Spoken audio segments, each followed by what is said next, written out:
그러나 지금의 상황을 우리가 더 하나님에게 집중해야 할 이유가 생긴 것으로 받아들이고 우리 공동체의 영적 흐름이 끊어지지 않게 하는 일에 최선을 다하도록 해야겠습니다. 이번 수련회의 하이라이트는 성령의 이끄심을 따라 복음을 들고 나가는 것이었고, 많은 분들이 성령의 인도하심을 따라 듣든 안 듣든 복음을 들고 나갔습니다. 그런데 이 일이 일회성으로 끝나지 않고 평소에도 계속 지속되어야 하니까 우리 모두가 기억하고 상기할 수 있도록 매월 마지막 주를 복음을 전하는 주로 정했고, 이번 주가 수련회 이후에 첫 번째로 돌아오는 마지막 주간입니다. 그러므로 이번 한 주도 기도하시고 성령께서 계속해서 내 마음에 부담을 주시고 또 가라고 말씀하시는 그 영혼들에게 복음 전하는 일을 하시기를 바랍니다. 특히 이번 주는 코로나 확산과 관련해서 교회를 향한 비난이 최고조에 다다른 상황임을 기억하시고 긍휼한 마음으로 하나님 아버지의 마음으로 나가시되 뱀 같은 지혜로 나가시기를 바랍니다. 복음 전도의 이슈는 언제라도 묻히지 않아야 된다는 사실을 꼭 기억하시고 멸망으로 가는 영혼들에게 복음 전하는 일이 결코 멈추지 않는 공동체가 되게 합시다. 오늘 설교 제목 같이 한번 읽어보겠습니다. 시작. 여러분, 이 삶이 쌓인다는 사실을 한번 생각해 보십시오. 우리는 어떤 형태로든 다 삶을 살고 있어요.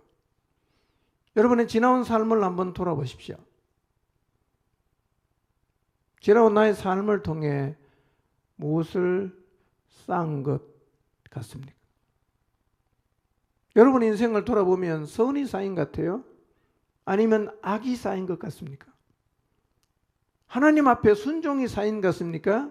아니면 불순종이 쌓인 것 같습니까? 성실과 헌신이 쌓인 것 같습니까? 아니면 적당함이 쌓인 것 같습니까? 어쩌면 우리는 이것을 의도하며 쌓았을 수도 있지만 전혀 의도하지 않고 우리의 삶의 습관을 따라 무언가를 계속해서 쌓아오면서 살았을 것입니다. 성경에는 온통 우리의 삶이 쌓이고 우리가 쌓은 것의 결과를 우리가 되돌려 받게 된다고 계속해서 말하고 있어요. 특히 구약 성경에는 이런 이야기들로 아주 가득합니다. 무엇을 심었냐? 그리고 그 사람이 무엇을 거두었는가를 보면 마치 중요한 원리처럼 쌓은 대로 그대로 다 본인이 거두는 이런 이야기들이 구약 성경, 특히 왕들의 이야기를 보면 많이 기록이 되어 있어요. 여러분, 우리의 삶이 무언가를 쌓고 있고 우리가 쌓은 그 것들의 결과를 받게 된다는 것은 아주 평범한 진리인데 우리는 이 평범한 진리를 잊고 살 때가 많습니다. 그러다 보니까 눈앞에 보이는 그 무엇인가를 위해서 악을 행하고 거짓말하고 불순종하고 살아가면서도 내심 좋은 결과를 기대하기도 하고 그런 삶을 계속 살아가면서도 하나님의 심판과 징벌을 하나도 두려워하지 않기도 해요. 나의 삶에 지금 무엇이 쌓여 있을지를 한번 생각해 보십시오. 무엇이 쌓여 있을 것 같아요? 내 인생을 돌아보니까 무엇이 가득 쌓여 있을 것 같아요. 그게 결국 나한테 다 돌아옵니다. 부인할 수 없습니다.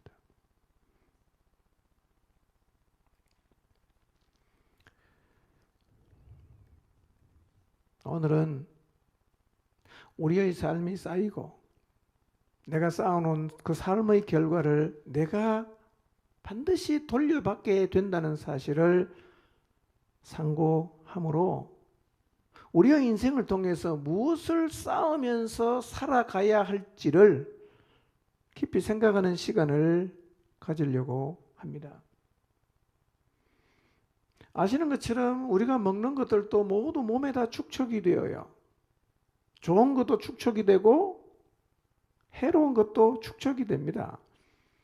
그래서 한두 번 먹을 때는 잘 모르는데요. 계속 먹어서 축적이 되면 어느 날부터 내 몸이 반응을 합니다. 그리고 그 축적한 것의 결과를 우리 자신이 받게 돼요. 기름진 것을 계속 먹으면 어느 날 혈관계통에 문제가 생깁니다. 술을 계속 먹으면 간에 이상이 생겨요. 담배를 계속 피우면 폐에 이상이 생깁니다. 단 음식을 계속 먹으면 당뇨가 생깁니다. 반대로 좋은 음식을 계속 먹으면 우리 몸은 건강해져요. 기름진 것, 짠 것, 단 것, 찬 것을 절제하고 좋은 음식을 계속 먹으면 나이가 들어도 소위 말하는 성인병에 잘 걸리질 않습니다. 물론 좋은 음식이든 나쁜 음식이든 한 번 정도 먹는다고 해서 갑자기 달라지진 않지만 지속적으로 먹게 되면 반드시 영향을 받습니다. 그런데 대개 음식을 먹는 것은요, 습관이잖아요. 사실은 우리의 삶도 다 습관이에요. 악한 것을 습관적으로 쌓아요. 게으름을 습관적으로 쌓아요. 성실함을 습관적으로 쌓습니다. 돌아와요, 근데요. 그러니까 내 삶의 태도, 내 삶이 지금 무엇을 쌓아가고 있는가를 깊이 생각해 볼 필요가 있습니다.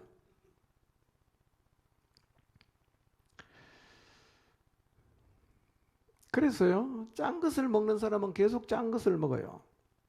매운 것을 먹는 사람은 계속 매운 걸 먹어요. 단 것을 먹는 사람은 계속 단 것을 먹습니다. 이게 습관이기 때문에요, 잘 안 고쳐져요. 그래서 식습관이 나빠지면 결과가 나빠진다는 것을 잘 아는데도 잘 안 고쳐집니다. 그리고 금방 문제가 안 생기거든요. 그러다 보니까 경각심도 잘 갖질 않아요. 여러분, 설탕물을 1년 계속 먹어도 별로 문제가 안 생길 수 있어요. 근데 평생 먹으면 반드시 문제가 생깁니다. 질병에도 가족력이 있거든요. 그 병원에 가면 가족력을 물어요. 부모님이 어떤 병이 있었는가 다 묻거든요. 왜 그러냐면 가족이 앓는 질병이 비슷한 경우가 많은데 이유가 뭐냐면 식생활 습관입니다. 그래서 같은 음식을 계속 먹고 자란 가족은 몸에 이상이 생기는 것도 거의 비슷해요. 고혈압이나 당뇨나 위장병 같은 것은요, 가족력이 많습니다. 저도 제 아버님과 같은 질병을 갖고 있어요. 고혈압입니다. 그것도 아마 제가 볼 때는 식습관의 영향인 것 같습니다. 혈압약을 계속 먹어요. 그 다음에 저희 아버님이 당뇨가 굉장히 심했어요. 그래서 당뇨도 제가 굉장히 많이 조심을 합니다. 이렇게 우리 몸도요, 뭘 계속해서 쌓으면 그 결과를 우리에게 다 돌려줘요. 돌려줍니다. 우리가 살고 있는 지구도 그렇죠. 우리가 지구에 쌓아놓은 대로 돌려받는데요, 이미 우리가 많이 돌려받고 있습니다.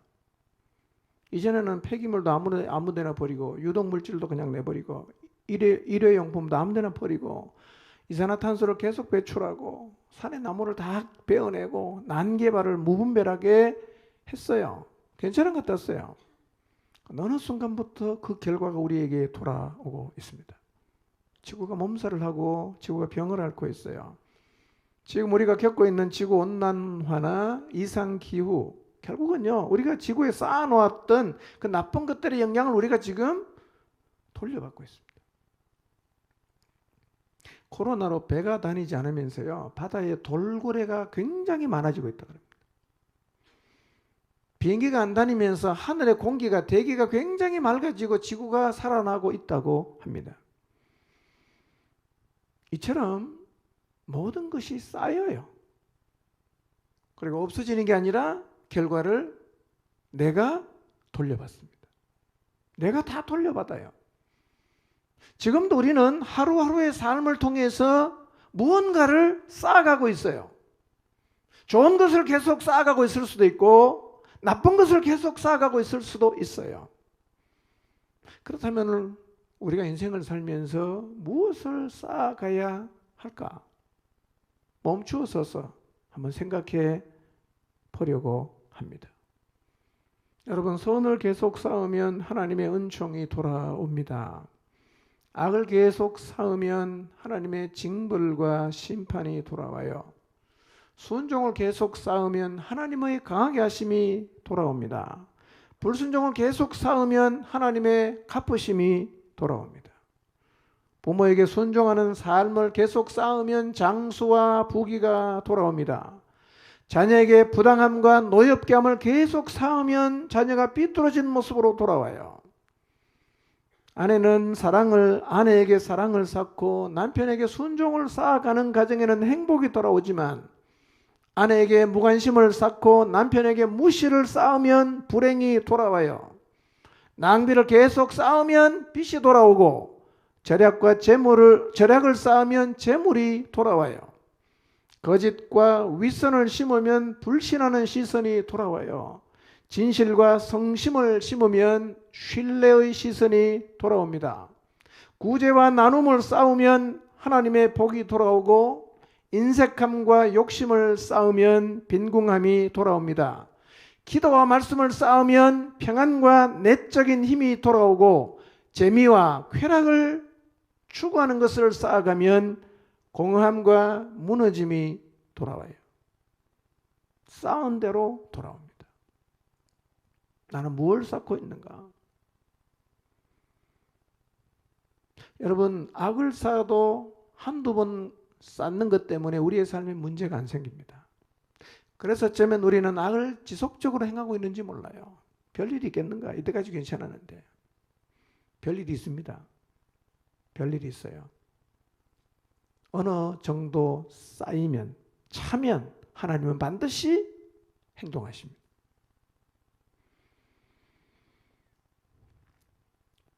그래서 지금 무엇을 쌓아가느냐가 우리의 내일을 결정하는 거예요.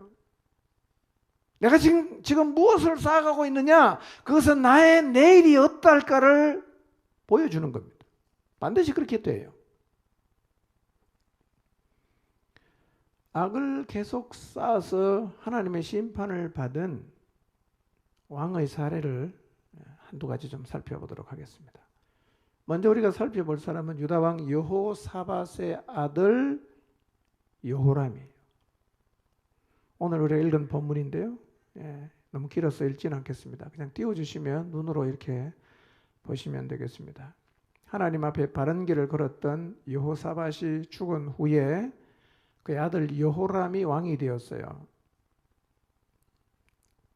21장 1절부터 보면 내용이 더 많이 나와 있는데요. 요람에게는 아우들이 있었어요. 이름은 아사랴, 여히엘, 스가랴, 아사랴, 미가엘, 스바랴. 아버지가 그들에게 은금과 보물과 유다의 견고한 성읍들을 다 선물로 줬어요. 그러다 이렇게 살게 했습니다.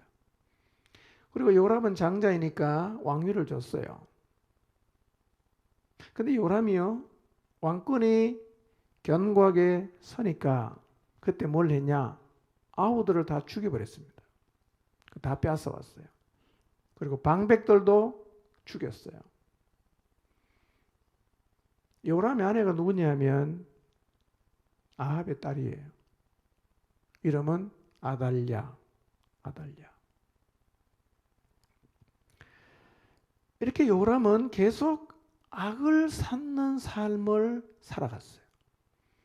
계속 악을 쌓아가니까 하나님께서 에돔과 림나가 배반해서 유다의 손에서 벗어나게 함으로 유다를 약화시키는 징벌을 내리셨어요. 이런 하나님의 경고에도 불구하고 계속해서 여호람은 유다의 여러 산에다가 산당을 세워서 예루살렘 주민을 영적으로 음행하게 만들고 유다를 미혹하는 일을 계속했어요. 하나님이 선지자 보냈습니다. 엘리야를 보냈어요. 그리고 엘리야가 요람에게 글을 보내서 이렇게 말합니다. 왕의 조상 다윗의 하나님 여호와께서 내가 내 아비 여호사밧의 길과 유다 왕 아사의 길로 행하지 아니하고 오직 이스라엘 왕들의 길로 행하여 유다와 예루살렘 주민들이 아합의 집이 음행하듯 하며 또 내 아비 집에서 너보다 착한 아우들을 죽였으니 여호와가 내 백성과 내 자녀들과 내 아내들과 내 모든 재물을 큰 재앙으로 치실 것이며 또 너는 창자의 중병이 들고 그 병이 날로 중하여 창자가 빠져나올 것이라고 하셨어요. 하나님이 선지자를 통해 말씀하신 대로 그가 쌓은 악을 그가 다 거두어 드려요. 블레셋 사람과 구서에서 가까운 아라비아 사람들의 마음을 하나님이 격동을 시켜서 여호람을 치게 했어요. 그들이 올라와서 왕궁의 모든 재물, 여호람의 모든 아들들을 다 데리고 갔습니다. 한 명만 딱 남았어요. 여호아스. 그리고 이 일 후에 하나님이 엘리사 선지자를 통해서 말씀하신 것처럼 엘리야 선지자를 통해서 말씀하신 것처럼 여호람을 쳤어요. 병이 들었어요. 진짜 창자의 병이 들었는데 2년 만에 그 창자가 병으로 빠져나옴으로 죽었어요. 그런데 백성이 왕이 죽으면 다 향을 피우고 분향을 하는데요. 아무도 향을 피우지 않습니다. 그리고 요람은 아끼는 자가 없이 세상을 떠났습니다. 정적이 될 수 있는 형제들을 다 죽이고 재산 다 빼앗아 오면 부자가 되고 그의 권력이 견고할 줄로 생각했던 것 같습니다. 그리고 그의 아내의 말을 따라 바알과 아세라를 잘 섬기면 그 민족이 복을 받고 잘 될 줄로 생각했을 것입니다. 그리고 그가 권력과 힘을 갖고 있는 왕이기 때문에 아무도 그의 악한 행동을 막을 수가 없었습니다. 그러나 하나님은 다 보시고 계셨어요. 형제를 죽이고 방백을 죽이고 이방신을 섬기는 하나님께서 섬기는 그를 하나님은 심판하시고 징벌하셨어요. 그가 쌓은 것 그가 다 거두었습니다. 여러분, 여호람뿐만 아니라 우리의 삶의 모든 행위들도 지금 이렇게 쌓여져 가고 있습니다. 여호람의 삶을 다 지켜보시다가 심판하셨던 하나님은 오늘 우리들의 삶도 다 지켜보시고 계십니다. 쌓은 대로 갚아주세요. 쌓은 대로 갚아주십니다. 만약에 우리가 여호람처럼 악과 불순종을 심는다면 반드시 심판을 거두게 될 것입니다. 그런데 여호람이 거둔 이 심판의 씨앗은 사실은요, 그 아버지가 뿌렸어요. 여호사밧이 뿌렸습니다. 여호사밧은 모든 면에서 참 훌륭한 왕이었어요. 하나님이 참 인정했던 왕이었습니다. 역대하 17장 3절에서 6절을 한번 볼까요? 읽겠습니다. 시작. 여호와께서 여호사밧과 함께 하셨으니 이는 그가 그의 조상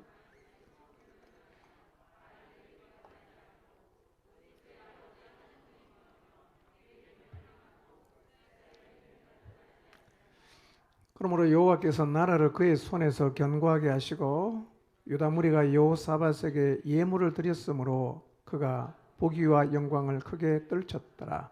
그가 전심으로 여호와의 길을 걸어 산당들과 아세라 목상들도 유다에서 제거하였더라. 참 6절을 잘 기억하십시오. 산당들과 아세라 목상들도 유다에서 제거를 했어요. 참 훌륭한 왕이죠. 바알을 안 따라갔어요. 하나님을 구했어요. 하나님의 계명을 지켰어요. 전심으로 여호와의 길을 걸어갔어요. 아합이 섬기고 있었던 바알과 아세라를 다 제거했어요. 이렇게 순종을 쌓아가는 여호사밧을 하나님은 견고함과 부귀와 영광으로 돌려줬어요. 그런데 여호사밧에게는 치명적인 약점이 하나 있었어요. 18장 1절 2절을 보겠습니다. 시작. 여호사밧이 부귀와 영광을 크게 떨쳤고 아합 가문과 혼인함으로 인척 관계를 맺었더라. 2년 후에 그가 사마리아의 아합에게 내려갔더니 아합이 그와 시종을 위하여 양과 소를 많이 잡고 함께 가서 길랏 라못 치기를 권하였더라. 너무 좀 말이 안 되는 게요. 바알을 없애고 아세라 목상을 다 없앴어요. 그런데 바알과 아세라의 원조가 누굽니까? 아합이거든요. 그러면 이 아합하고 대면을 해야 돼요, 안 해야 돼요? 상종을 안 해야 돼요. 그런데 자기 나라에서 바알과 아세라 목상은 다 없애면서 아합하고 지금 사돈을 맺은 거예요. 그래서 아합의 딸인 아달랴하고 자기 아들인 여호람을 결혼을 시켰어요. 여러분, 하나님이 싫어하는 짓만 골라하는 아합하고 하나님 앞에 정도를 걷는 여호사밧이 연합해 간다는 게 뭔가 맞지 않아 보이지 않습니까? 근데 희한하게요, 여호사밧은 이 행동을 지속했어요. 그래서 2절에 보니까 길랏 라못을 치러 가자, 아합이 제안했을 때요, 여호사밧이 말합니다. 하나님께 물어봐야 된다. 물어봤더니만 400명이 오더니만 다 가라는 거예요. 이 외에 다른 선지자가 없냐? 아합이 말합니다. 한 명 있긴 한데 그 친구는 늘 나한테 삐딱한 소리만 한다. 무슨 소리 하냐? 데려와 봐라. 그때 미가야 선지자가 와서 가면 안 된다 그랬거든요. 근데 여호사밧은 갑니다. 물어봐 놓고 안 된다고 했는데도 아합을 죽게 한 길랏 라못 전쟁에 갔어요. 이상하게요, 여호사밧은 이런 삶을 살아갔어요. 한쪽은 너무 신실한데 한쪽에 이해할 수 없는 행동이 여호사밧의 삶에서 지속이 되는 거예요. 우리의 삶에도 이런 부분이 있을 수 있어요. 너무 하나님 앞에 신실한데 한쪽에는 하여튼 이해할 수 없는, 이것과 공존이 불가능해 보이는데 두 가지가 공존하는 삶을 살아가고 있을 수가 있어요. 18장 31절을 보겠습니다. 길랏 라못 전쟁에 나갔어요. 아합이 말합니다. 나는 변장할 테니까 당신이 왕복을 입으시오. 그래서 여호사밧이 왕복을 입고 나갔는데요, 아람 군대가 여호사밧을 지목해서 죽이려고 했는데 성경이 이렇게 말하죠. 하나님이 살려줬어요. 하나님이 살려줬어요. 왕복을 딱 입으니까 표시가 나잖아요. 그래서 지목해서 죽이려고 했는데 하나님이 마음을 감동시켜서 살리게 했고, 아합은 왕복을 안 입고 나갔는데 우연히 손 화살에 맞고 죽었어요. 갚아주신 거잖아요. 19장 1절에서 3절을 보겠습니다. 읽습니다. 시작. 유다왕 여호사밧이 평안히 예루살렘에 돌아와서 그의 궁으로 들어가니라. 하나님이 아들 선견자 예후가 나가서 여호사밧 왕을 맞아 이르되 왕의 약한 자를 돕고 여호와를 미워하는 자들을 사랑하는 것이 옳으니까? 그러므로 여호와께로부터 진노하심이 왕에게 임하리이다. 그러나 왕에게 선한 일도 있으니 이는 왕이 아세라 목상들을 이 땅에서 없애고 마음을 기울여 하나님을 찾음이니이다 하셨더라. 길랏 라못 전쟁에서 죽을 뻔했는데 하나님이 살려줘서 전쟁을 마치고 평안히 돌아와서 궁에 들어갔는데 하나님이 선지자를 보내는 거예요. 예후가 말합니다.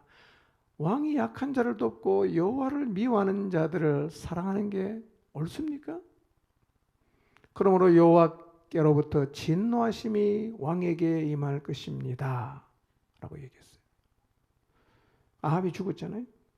그 아들 아하시아가 왕이 됐어요. 근데 이 여호사밧이요 아하시야랑 또 함께합니다. 자, 역대하 20장 35절에서 37절인데 읽지는 않겠습니다. 35절을 보면 뭐라고 말합니까? 아하시야는 심히 악을 행하는 자다 이렇게 말해요. 심히 악을 행하는 아합의 아들 아하시야를 하나님 앞에 정직하게 살고 있는 여호사밧이 어떻게 동맹관계를 맺는 게 가능하겠어요? 맺으면 안 되잖아요. 그런데 아합하고 동맹했던 여호사밧은 그의 아들 아하시야와도 똑같이 동맹을 해요. 그래서 에시온 게벨에서 다시스를 왕래할 상선을 같이 만들어요. 이때 하나님이 마레사 사람 도다와후의 아들 엘리에셀을 여호사밧에게 보냅니다. 이렇게 말합니다. 왕께서 아하시야와 동맹을 맺었으므로 여호와께서 왕이 지은 것을 부수실 것이다 하고 예언했는데 실제로 그 배가 만들어서 다 부셔졌어요. 아마 폭풍 때문에 파손됐을 거라고 생각하는데요. 그래서 그 배가 이 다시스를 왕래하면서 돈 벌려고 했는데 그냥 파손되고 없어졌어요. 여호사밧은 악한 자와의 관계를 끊지 못하고 악한 자와 동맹하는 삶을 계속 쌓았어요. 출발이 뭐냐? 아합의 딸과 자기 아들 요람을 결혼시킨 거예요. 여기서부터 뭔가가 지금 빗나가기 시작해요. 그 다음에 미가야 선지자의 말을 뒤로하고 아합과 같이 길랏라모 전쟁에 나가는 것, 예후 선지자의 경고에도 불구하고 아합의 아들 아하시야와 동맹해서 상선을 만드는 일까지 계속 쌓아갔어요. 그렇게 쌓아간 것을 결국은 누구를 통해서 다 받냐면 그 아들 요람을 통해서 다 받아요. 그리고요, 이 여호람의 아내 아달랴는요, 그 뒤에 가서 읽어보면 뒤에가 나오는데요, 왕족을 완전히 멸족시키고 이 여자가 나라를 다스리다가 결국 7년 만에 쫓겨났거든요. 그러니까 아합이 섬겼던 바알과 아세라가 아달랴를 통해서 유대에 들어와서 결국은 유대를 망하게 했는데 이 단초를 누가 제공했냐면 여호사밧이 제공했어요. 결혼시킨 거예요. 여러분, 그는 참 선한 왕이었어요. 그런데 그가 반복적으로 그의 삶에서 쌓은 것이 그의 아들과 유다 나라 전체에 하나님의 심판을 가져오게 만들었어요. 여러분, 우리가 쌓은 것이 우리와 우리의 자녀에게 심판을 거두게 할 수도 있습니다. 악을 쌓지 마십시오. 불순종을 쌓지 마십시오. 내 다음 때까지 하나님의 징벌과 심판이 임할 수가 있어요. 그러므로 우리는 하나님 앞에서 선한 것을 계속 쌓아야 하고 순종을 쌓아가야 합니다. 나는 지금 나의 자녀에게 나쁜 결과를 가져오게 하는 것을 쌓아가고 있지는 않는지를 생각해 봅시다. 기도하면서 우리의 삶을 한번 잘 돌아봤으면 좋겠어요. 나는 우리의 자녀에게 악을 많이 쌓아갖고 결국은 내 자녀들이 그 악을 거두게 하는 그런 삶을 살아가고 있지는 않는가?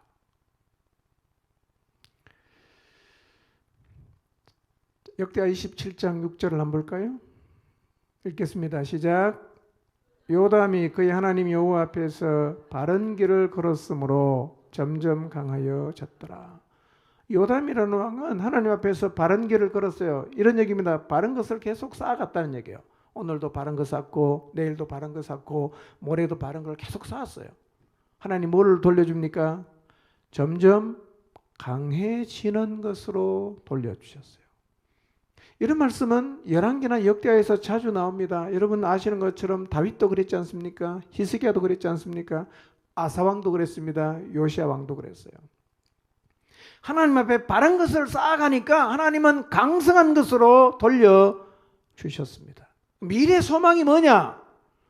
오늘 하나님 앞에서 선한 것과 순종을 쌓는 거예요. 이것이 미래의 소망입니다.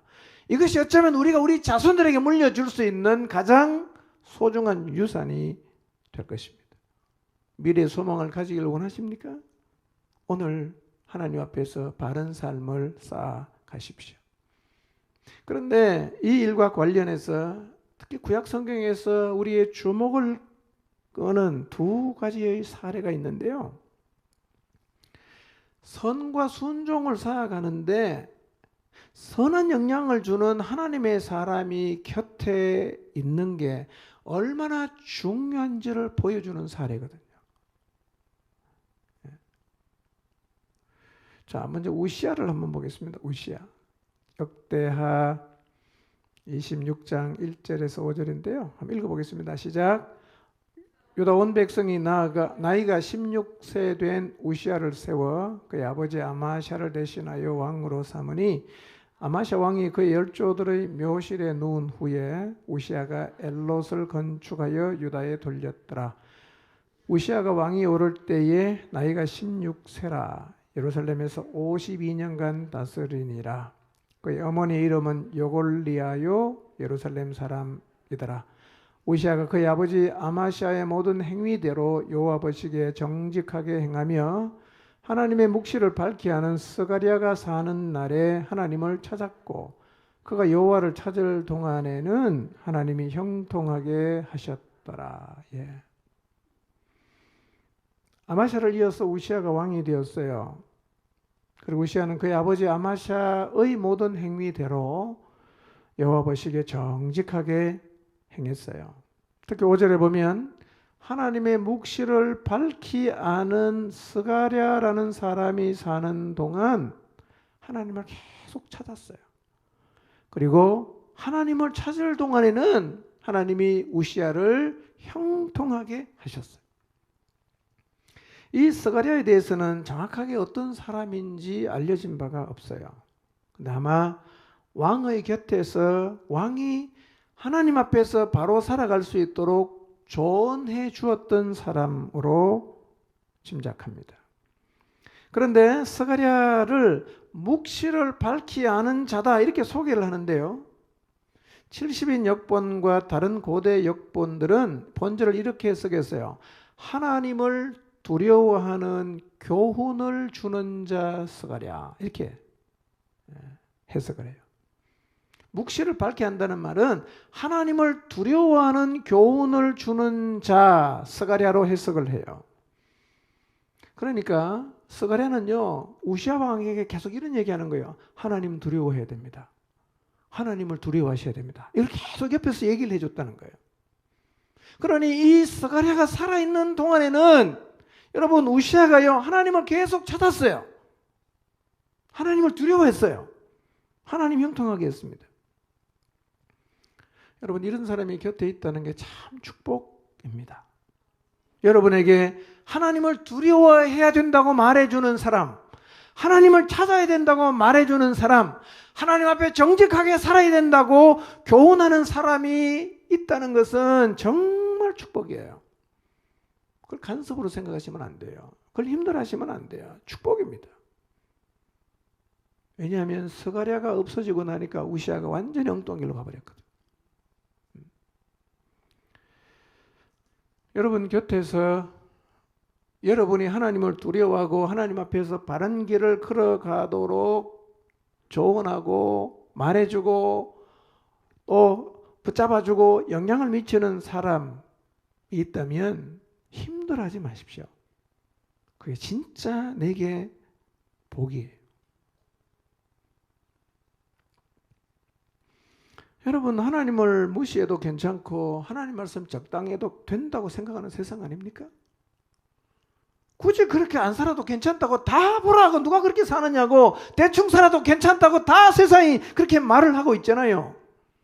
그런데 그런 세상에서 하나님 두려워야 된다고 진리를 꼭 잡아야 된다고 일깨워주는 사람이 내 곁에 있다는 게 얼마나 축복이에요. 이 사람들이 다 여러분의 목자들 아닙니까?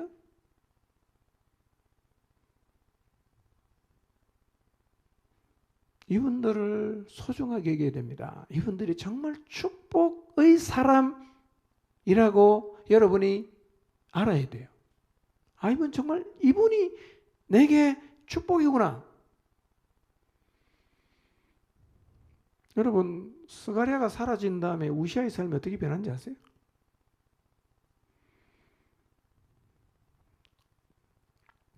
역대하 26장 16절에서 21절은 읽지 않겠어요. 우시아가 참 하나님 앞에 바르게 출발을 잘 했어요. 근데 그렇게 우시아가 바른 길을 가고 하나님을 두려워하게 된데 영향을 준 사람이 누구였어요? 스가랴.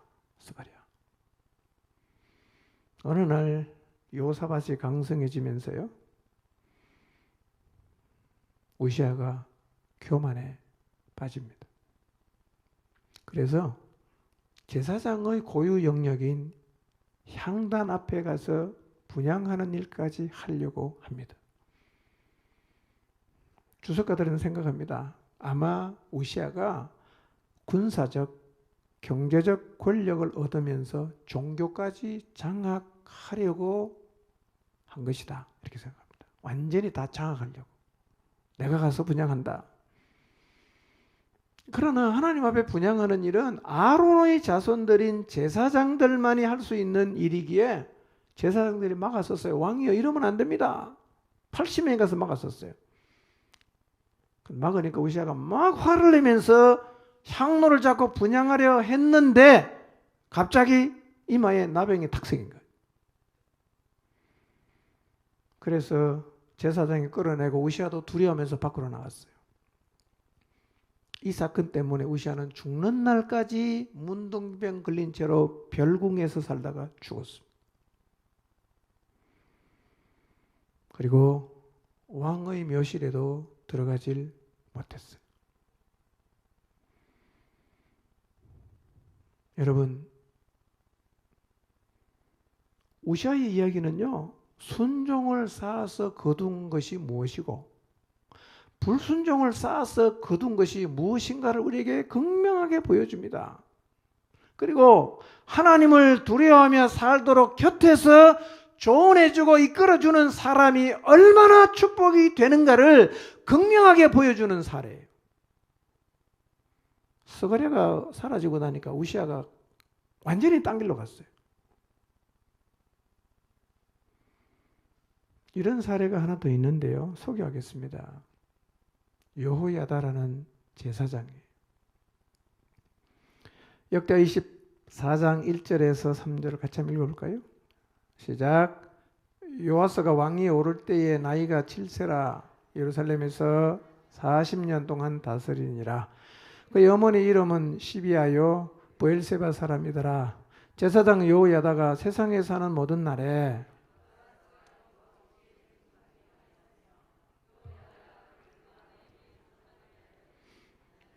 네, 2절을 다시 보세요. 왜 이런 얘기를 하고 있을까요? 제사장 여호야다가 세상에 사는 모든 날에 여호와스가 여호와 보시기에 정직하게 행했다. 여호야다가 빠지면 어떻게 될까요? 그러니 여호와스가 하나님 앞에서 정직하게 행하는데 결정적인 영향을 준 사람이 누구였다고 얘기하는 거예요? 여호야다. 그가 있을 때는 정직했다. 실제로 그가 사라지고 나서 요아스가 완전히 변해버립니다. 여러분, 요아스가 왕이 된 것은요, 전적으로 여호야다 제사장의 헌신과 용기 때문입니다. 요람의 안에 있던 아달랴, 이 아달랴가요, 자기 아들이 죽고 나니까 왕족을 다 멸했어요. 다 죽였습니다. 완전히 제거하고 자기가 왕이 되어서 유다를 이스라엘처럼 바로의 나라로 만들려는 시도를 한 거예요. 이때 여호야다하고 여호야다의 부인인 여호사밧이 요아스를 숨겼어요. 침실에 7년 동안 키웠습니다. 아달랴 모르게. 그러다가 7살이 된 요아스를 제사장이 왕으로 옹립을 합니다. 그래 아달랴를 죽여요. 이래서 요아스가 왕이 됐어요. 7세 된 요아스는 여호야다가 세상에 사는 모든 날에는 하나님 앞에 정직하게 행했어요. 선과 순종을 계속 쌓아갔어요. 여러분, 하나님 앞에 정직을 쌓아가고 하나님 앞에 순종을 쌓아가는 게 얼마나 큰 축복인지를 우리가 성경을 통해서 계속 확인할 수가 있어요. 자, 24장 15절 16절을 볼까요? 이렇습니다. 시작. 요야다가 나이가 많고 늙어서 죽으니 죽을 때에 130세라. 무리가 다윗성 여러 왕의 묘실 중에 장사하였으니 이는 그가 이스라엘과 요야다가 죽었어요. 오래 살았죠? 130세에 죽었어요. 근데 요야다는요, 왕이 아니었는데 왕의 묘실에 장사할 정도로 백성들이 존경했어요.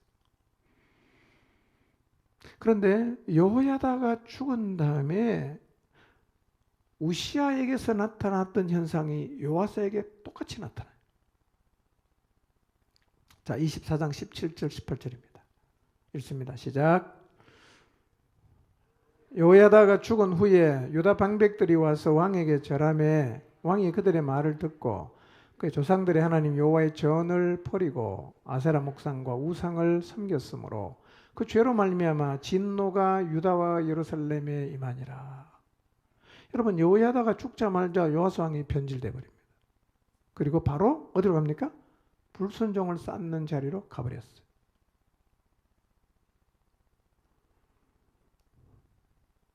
여러분, 하나님을 두려워해야 된다고 말해주는 사람, 하나님 말씀에 순종하며 가야 된다고 말해주는 사람이 얼마나 중요한가, 얼마나 큰 축복인가 극명하게 보여주는 사례예요. 요야다가 떠나고 나니까 요시야는 금세 돌변해갖고 불순종길을 가요.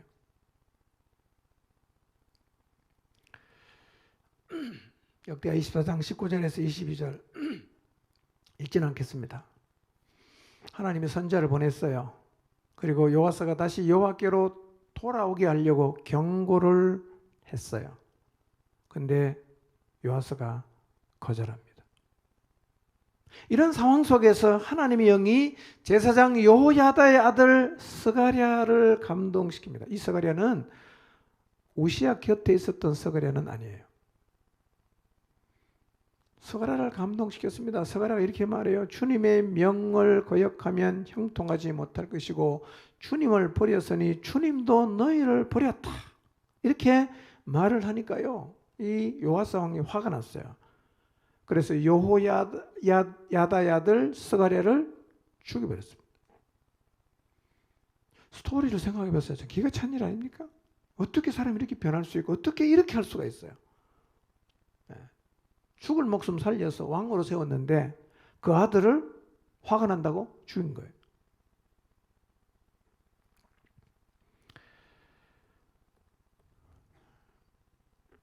요야다가 없는 것이 요아스에게 이렇게 치명적인 결과를 가져올 줄은 아마 요아스도 잘 몰랐을 것입니다. 여러분 곁에서 여러분을 바르게 가도록 이끌어줄 사람이 있다면 축복으로 생각하시기를 바랍니다. 참 축복이에요. 그런 사람이 내 곁에 평생 있어준다는 게 얼마나 하나님의 복인지 몰라요. 여러분, 요야다가 죽고 나니까 바로 유다 방백들이 찾아오잖아요. 그리고 요아스를 설득하는 거예요. 우리도 세계 사람이 다 섬기는 바알과 아세라 섬기자. 하나님 보이지도 않는데 요아스를 막 설득을 했더니만 요아스가 설득을 당한 거예요. 그래갖고 하나님만을 섬기고 하다가 획 돌아서 버렸어요.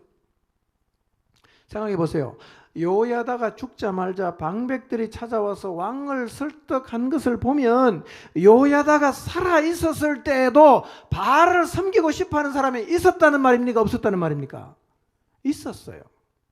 누가 막아선 거예요? 요야다가 막아선 거예요. 절대로 그러면 안 된다. 절대로 안 된다. 막았었어요. 그래서 요야다가 살아있을 동안에는 요아스가 하나님을 섬겼어요. 이 우상을 섬기자고 하는 사람들의 이 생각들을, 그 힘을 요야다가 영적으로 막아냈거든요.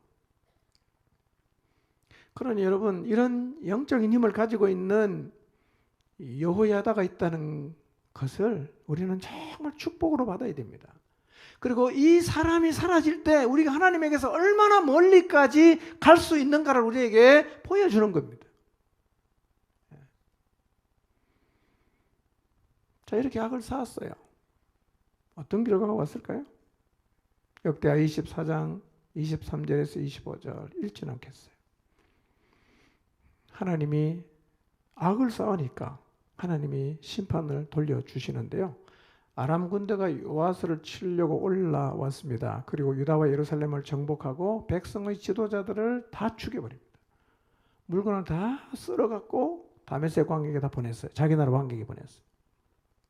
성경이 이렇게 말해요. 아람 군대는 적은 무리로 왔어요. 몇 안 되는 사람이 왔는데 심히 큰 이 유다의 군대를 하나님이 넘겼어요. 이유를 성경은 이렇게 말해요. 유다 사람들이 그들의 조상들의 하나님 여호와를 버렸기 때문이다. 이렇게 말합니다. 여러분, 이스라엘만 적은 병력을 가지고 하나님의 은혜를 입어서 전쟁에 이기는 게 아니라요. 이스라엘도 하나님을 떠나가면 하나님은 적은 무리가 와도 이스라엘을 망하게 했습니다. 심판하신 거예요. 아람 군대가 요아스에게 큰 부상을 입히고 자기 나라로 돌아갔어요. 근데 그의 신하들이 여호야다의 아들을 죽인 그것을 생각하면서 요아스를 반역해서 죽여버렸습니다. 그렇게 요아스는 인생을 끝내요. 그리고 요아스가 죽은 다음에 백성들이 이 사람은 왕의 묘실에 들어가면 안 된다. 그래서 왕의 묘실에 못 들어갔어요. 악을 쌓은 요아스의 삶은 하나님의 심판을 받음으로 끝이 났습니다. 여러분, 다시 한번 우리가 기억했으면 좋겠어요. 우리의 삶은 쌓입니다. 그리고 쌓인 대로 반드시 돌려받습니다. 내가 돌려받든지 내 자손이 돌려받든지 돌려받습니다. 여러분, 요람과 여호사밧이 무엇을 쌓았고 무엇을 거두었든지 생각해 보십시오. 지금 우리도 매일 무언가를 쌓고 있어요. 지금까지 내가 쌓은 것의 결과가 돌아온다면 과연 어떤 것이 돌아올 것 같습니까?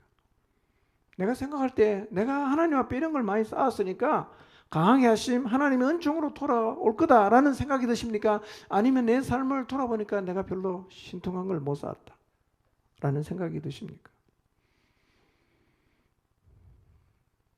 이제부터라도 다윗처럼, 히스기야처럼, 아비야처럼, 요람처럼 순종의 길, 바른 길을 쌓아가야 합니다.